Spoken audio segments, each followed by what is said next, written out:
بسم الله الرحمن الرحيم.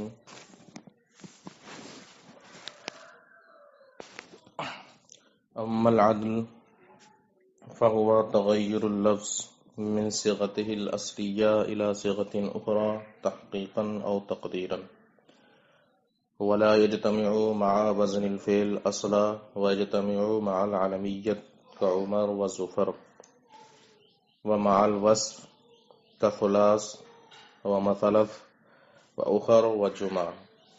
أما الوصف فلا يجتمع مع العلمية أصلا، وشرطه أن يكون وصفا في أصل الوضع فأسود وأرقم غير منصرف، فإن صار اسمين للحية لأصالتهما في الوصفية، وأربع في مررت بنسبة أربع منصرف، مع أنه صفة ووزن الفعل لعدم الأصالة في الوصفية.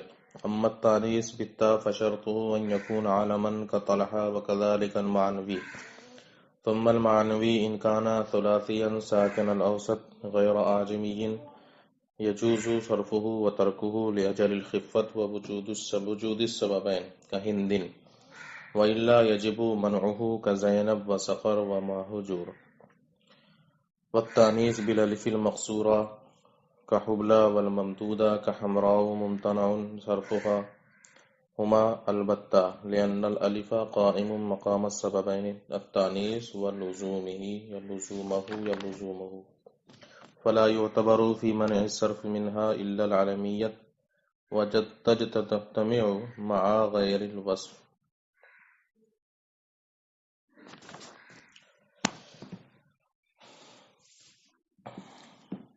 کل آپ نے پڑھا تھا کہ مورب کی دو قسمیں ہیں، منصرف اور غیر منصرف.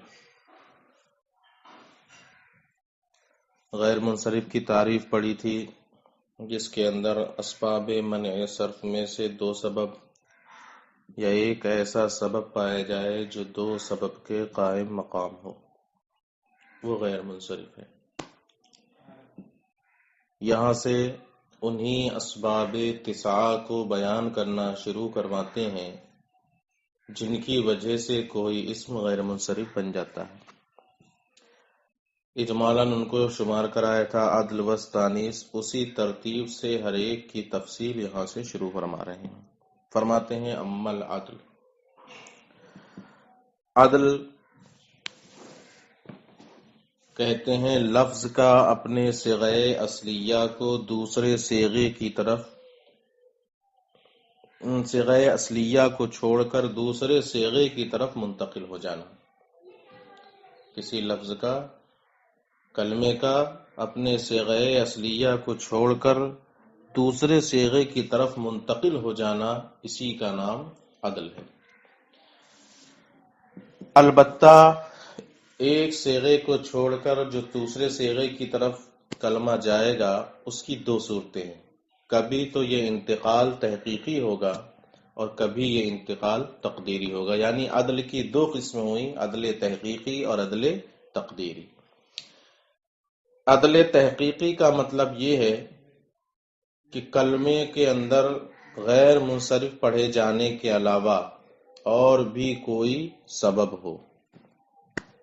کلمے کے اندر غیر منصرف پڑھے جانے کے علاوہ کوئی اور بھی دلیل موجود ہو کہ یہ کلمہ غیر منصرف پڑھا جا رہا ہے. اور عدل تقدیری صرف غیر منصرف پڑھا جانا ہی اس کا یہی ایک دلیل ہو، اس کے علاوہ اور کوئی دلیل نہ ہو. یہ ہے عدل تقدیری. جیسے عمر اور ظفر، عدل تقدیری کی مثال سنی. جیسے عمر اور ظفر، اہل عرب ان کو غیر منصرف پڑھتے ہیں.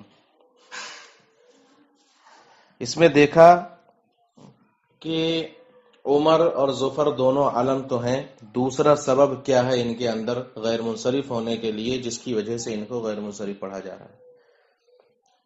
تو اہل عرب کے یہاں یہ کلمے غیر منصرف پڑھے گئے، لیکن علم کے علاوہ کوئی دوسرا سبب نہیں پایا گیا، تو یہ مان لیا کہ ان کی اصل عامر اور ظافر ہے، اسی سے عمر اور ظفر کو نکالا گیا ہے. تو دیکھیے صرف غیر منصرف پڑھے جانے کے علاوہ اور کوئی دوسری دلیل ان کے اندر موجود نہیں تھی، اس لیے ماننا پڑا کہ یہ عامر اور ظافر سے نکالے گئے ہیں، ان کی حقیقی اصل عامر اور ظافر ہے، تو یہ غیر منصرف ہے۔ اور عدل تقدیری کی مثال جیسے ثلاث، مثلث۔ ثلاث کا معنی آتا ہے تین تین، اس کو بھی اہل عرب غیر منصرف پڑھ رہے تھے۔ جب اس میں دیکھا کہ ثلاث میں ایک تو وصف ہے غیر منصرف کا سبب، اور دوسرا کیا ہے، تو دیکھا کہ اس کا معنی ہے تین تین، تو اس کا مطلب یہ ہے کہ اس کی اصل ہوگی ثلاثتن ثلاثتن، کیا ہوگی؟ جب اس کا معنی، کیونکہ تکرار معنی تکرار لفظ پر دلالت کرتی ہے، تو معنی یہاں ڈبل ہو رہا ہے تین تین، تو اسی طرح مان لیا کہ یہ تین تین ہے، اس لیے اس کی اصل کیا ہوگی؟ ثلاثتن ثلاثتن، اسی سے ثلاث بنا ہے، کیونکہ تکرار معنی تکرار لفظ پر دلالت کرتی ہے۔ یہ ہو گئی عدل تقدیری کی، تحقیقی کی مثال۔ ایسے ہی مثلث، اس کا بھی معنی آتا ہے تین تین۔ ایسے ہی ایک لفظ آ رہا ہے اخر۔ اخر یہ بھی عدل تحقیقی مثال ہے۔ اخر یہ جمع ہے اخرا، اس میں تفضیل مؤنث کی، اور اخرا اس میں تفضیل ہے کس کا؟ آخر مذکر اس میں تفضیل کا۔ اور اس میں تفضیل کا استعمال دو طرح ہوتا ہے، تین طرح ہوتا ہے، یا تو من کے ساتھ، یا اضافت کے ساتھ، یا الف لام کے ساتھ، اور یہاں کسی پہ بھی اس کا استعمال نہیں ہے۔ تو یقین ہو گیا کہ اخر انہی تین میں سے کسی ایک سے نکالا گیا ہے۔ کس سے؟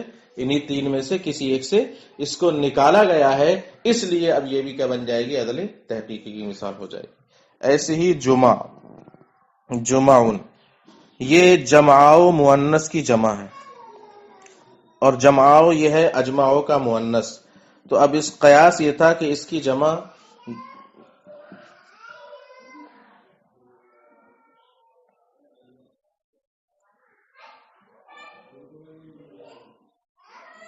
فعالہ یا فعالوات کے وزن پر ہوتی، لیکن ایسا نہیں ہے، یعنی جمع یا جماعات، لیکن نہیں، جمعون لکھ دیا گیا، تو اس کا مطلب یہ ہے کہ جمعون کو انہی دو جماعوں سے نکالا گیا ہے۔ تو یہ سب عدل تحقیقی کی مثالیں ہیں۔ تو عدل کی دو قسمیں ہوئی، عدل تحقیقی اور عدل تقدیری۔ عدل تحقیقی کی مثال ہم نے دے دی، عدل تقدیری کی بھی مثال دے دی۔ مطلب یہ ہے کہ جہاں غیر منصرف پڑھے جانے کے علاوہ کوئی اور بھی دلیل ہو تو وہ عدل تحقیقی ہے، اور غیر منصرف پڑھے جانے کے علاوہ کوئی دلیل نہ ہو تو وہ عدل تقدیری۔ عدل وزن فعل کے ساتھ کبھی جمع نہیں ہوتا، یعنی ایک کلمے کے اندر دو سبب جو غیر منصرف کے پڑھے بنیں گے تو اس میں وزن فعل عدل کے ساتھ نہیں آئے گا، البتہ علمیت اور وصف کے ساتھ یہ جمع ہوتا ہے۔ اما العدل فہو تغیر اللفظ من صیغته الاصلیہ الی صیغۃ اخری۔ عدل کہتے ہیں لفظ کا اپنے اصلی صیغے کو چھوڑ کر دوسرے صیغے کی طرف منتقل ہو جانے کو، چاہے وہ تحقیقی ہو یا تقدیری۔ عدل وزن فعل کے ساتھ کبھی جمع نہیں ہوتا، لیکن علمیت کے ساتھ جمع ہوتا ہے، جیسے عمر اور ظفر، اور وصف کے ساتھ بھی جمع ہوگا، جیسے ثلاث و مثلث و اخر و جمع۔ اما الوصف فلا یجتمع مع العلمیت اصلا۔ دوسرا سبب ہے وصف۔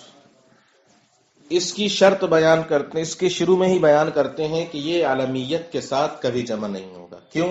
کیونکہ علمیت معین ذات پر دلالت کرتا ہے، علم معین ذات کو بتاتا ہے، اور وصف غیر معین ذات کو بتاتا ہے، تو معین اور غیر معین دونوں کبھی جمع نہیں ہو سکتے۔ اما الوصف فلا یجتمع مع العلمیت اصلا، یہ علمیت کے ساتھ جمع نہیں ہوگا۔ وشرطه ان یکون وصفا فی اصل الوضع۔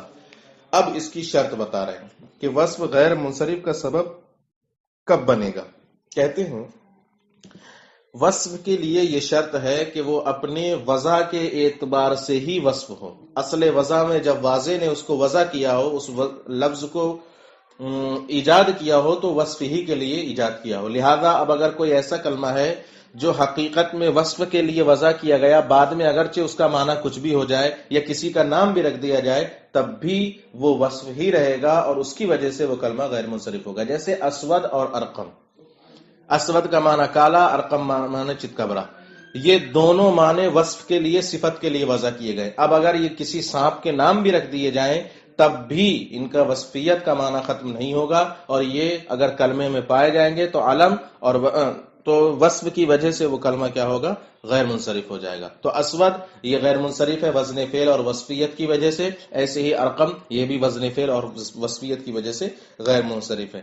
لیکن اربعون، آپ نے کہا مررتو بنسبتن اربعین، اربعین میں اربعین غیر منصرف نہیں بلکہ منصرف ہے. کیوں؟ اب اگرچہ یہاں پر یہ مثال میں اربعون منصرف وصف کے لیے استعمال کیا جا رہا ہے، لیکن اصل وضع کے اعتبار سے یہ وصف کے لیے وضع نہیں کیا گیا ہے بلکہ ایک عدد کے لیے وضع کیا گیا ہے. اس لیے یہاں پر اب اصل وصف از وضع میں وصف نہ ہونے کی وجہ سے اربعون غیر منصرف نہیں ہو پائے گا. اور اس کی شرط یہ اس کی شرط یہ ہے ان یکون وصفا فی اصل الوضع، کہ اصل وضع میں وہ وصف ہو. فاسود و ارقم غیر منصرف، تو اسود اور ارقم غیر منصرف ہیں، اگرچہ دونوں سانپوں کے نام ہو گئے. کیوں غیر منصرف ہیں؟ لإصالتهما فی الوصفیت، کیونکہ وصفیت میں یہ دونوں کیا ہیں؟ اصل ہیں. واربع فی مررت بنسوۃ اربعین منصرف، اور مررت بنسوۃ اربعین میں اربع منصرف ہے. مع انہ صفۃ ووزن الفعل، حالانکہ اس کے اندر وزن فعل اور صفت دو وصف پائے جا رہے ہیں، دو سبب پائے جا رہے ہیں، پھر بھی منصرف کہتے ہیں. کیوں؟ لعدم الاصالۃ فی الوصفیت، کیونکہ وصفیت میں یہاں پر اصلیت نہیں پائی جا رہی. اصل وضع میں یہ وصف نہیں ہے، کیونکہ اصل وضع کے اعتبار سے تو یہ عدد کے لیے وضع کیا گیا ہے. امت تانیث بالتا، وصف کے بعد پھر تانیث کو بیان کرتے ہیں. تانیث تین طرح کی ہوگی، بلکہ چار طرح کی. تانیث بالتا، تانیث معنوی، تانیث بالالف المقصورہ، تانیث بالالف الممدودہ. ہر ایک کو بیان کر رہے ہیں. تانیث بالتا کے لیے علم ہونا شرط ہے، جیسے طلحہ، یہ کلمہ غیر منصرف ہے. کیوں؟ علمیت اور تانیث بالتا کی وجہ سے، اور یہ لفظی ہے. اور تانیث معنوی اس کے لیے بھی علم ہونا شرط ہے. تانیث معنوی کے لیے بھی علم ہونا شرط ہے، جیسے زینب. زینب غیر منصرف ہے علمیت اور تانیث معنوی کی وجہ سے.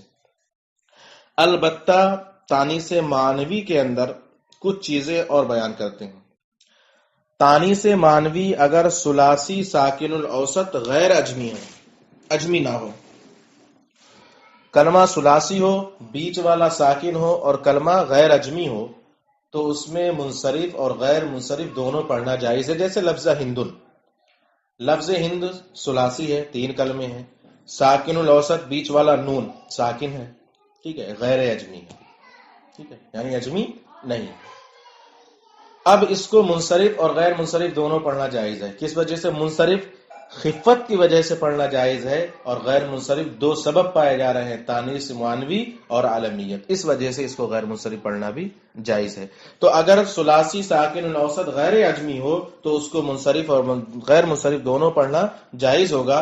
اور اگر ایسا نہ ہو، یعنی نہ تو ثلاثی ہو یا ثلاثی ہو تو ساکن الاوسط نہ ہو، یا ساکن الاوسط ہو مگر اجمی ہو، ان تینوں صورتوں میں کلمے کو غیر منصرف ہی پڑھا جائے گا.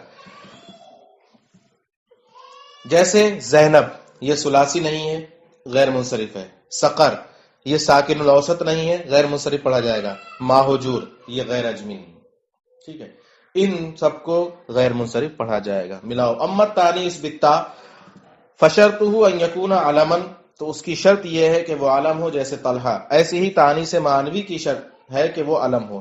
پھر تانیث معنوی اگر ثلاثی ساکن الاوسط غیر اجمی ہو تو اس کو منصرف اور غیر منصرف دونوں پڑھنا جائز ہے، خفت اور دو سبب کے پائے جانے کی وجہ سے، جیسے ہندا. ورنہ اس کو غیر منصرف پڑھنا ہی واجب ہے، جیسے زینب، سقر، ماہو، جور. و تانیث بالالف المقصورہ، اور تانیث بالالف المقصورہ جیسے حبلہ، اور تانیث بالالف الممدودہ جیسے حمراء، یہ دونوں غیر منصرف ہوں گے یقینی طور پر، یعنی کبھی منصرف نہیں ہوں گے. لأن الالف، اس لیے کہ اس کے اندر جو الف پایا جا رہا ہے وہ دو سبب کے قائم مقام ہے، تانیث اور لزوم تانیث. تانیث اور لزوم تانیث کا مطلب یہ ہے کہ الف ممدودہ اور الف مقصورہ یہ دونوں تانیث کے لیے ہیں. کس کے لیے ہیں دونوں؟ اور جن کلموں پر یہ لگ جاتے ہیں ان کے لیے لازم ہو جاتے ہیں، ان سے جدا نہیں ہوتے. جن کلموں پر یہ لگ گئے اب ان سے جدا نہیں ہوں گے. یعنی حبلہ ہے تو وہ ہمیشہ حبلہ ہی رہے گا، ہر حالت میں حبلہ رہے گا. تو جن کے ساتھ یہ لگ جائیں تو ان کے لیے لازم ہو جاتے ہیں، اس لیے تانیث اور لزوم تانیث دو سبب ہو گئے، اس لیے الف ایک ہی دو سبب کے قائم مقام ہو جائے گا، کیونکہ الف دو سبب کے قائم مقام ہے، تانیث اور لزوم تانیث۔ اما المعرفہ فلا يعتبر في منع الصرف منها الا العلمیت وتجتمع مع غیر الوصف۔ معرفہ کہ غیر منصرف بننے کے لیے علمیت شرط ہے۔ معرفہ تبھی غیر منصرف کا سبب بنے گا جب اس کے اندر علمیت پائی جائے گی۔ اب اور کس کے ساتھ یہ جمع ہو سکتا ہے؟ تو کہتے ہیں وصف کے علاوہ سب کے ساتھ معرفہ پایا جا سکتا ہے۔ وصف کے ساتھ کیوں نہیں پایا جائے گا؟ یہ میں نے پیچھے بتایا تھا کہ معرفہ ذات معین کو بتائے گا اور وصف ذات غیر معین کو بتائے گا، اس لیے معرفہ غیر وصف کے ساتھ نہیں جمع ہوگا، بلکہ اس کے علاوہ باقی سب کے ساتھ جمع ہو سکتا ہے۔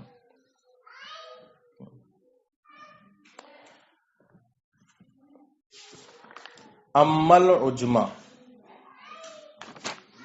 فشرطها ان تكون علما في العجمة وزائدة على ثلاثة احرف كإبراهيم او ثلاثيا متحرك الاوسط كشطر فلجام منصرف لعدم العلمیت ونوح منصرف لسکون الاوسط۔ ایک اور پڑھ لیجیے۔ عجمہ، عجمہ کا مطلب یہ ہے کہ جو کلام عجمی ہو، عربی نہ ہو، اس کے غیر منصرف کا سبب بننے کے لیے یہ شرط ہے کہ وہ کلمہ عجم میں بھی علم ہو اور 3 حروف سے زیادہ ہو۔ عجم میں علم ہو، کسی کا نام ہو، اور کلمہ 3 حروف سے زائد ہو، جیسے ابراہیم۔ ابراہیم عربی لفظ نہیں، عجمی لفظ ہے اور 3 حروف سے زائد بھی ہے، لہذا ابراہیم غیر منصرف ہوگا علمیت اور عجمہ کی وجہ سے، 2 سبب کی وجہ سے۔ کہتے ہیں فشرطها ان تكون علما في العجمہ، عجمہ کے لیے عجم میں علم ہونا شرط ہے اور 3 حروف سے زائد ہونا یہ بھی شرط ہے، جیسے ابراہیم۔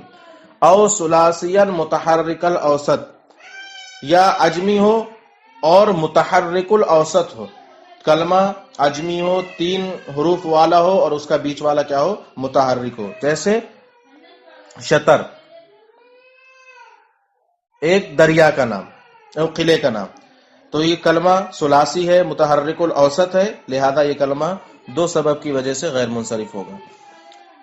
فلجام منصرف، تو اب لجام یہ منصرف ہے علمیت نہ ہونے کی وجہ سے، کسی کا نہ، ٹھیک ہے۔ اور نوح یہ منصرف ہے لسکون الاوسط، اس کی وجہ سے بیچ والا ساکن ہے، متحرک نہیں ہے، اگر متحرک ہوتا تو حکم بدل جاتا، ٹھیک ہے۔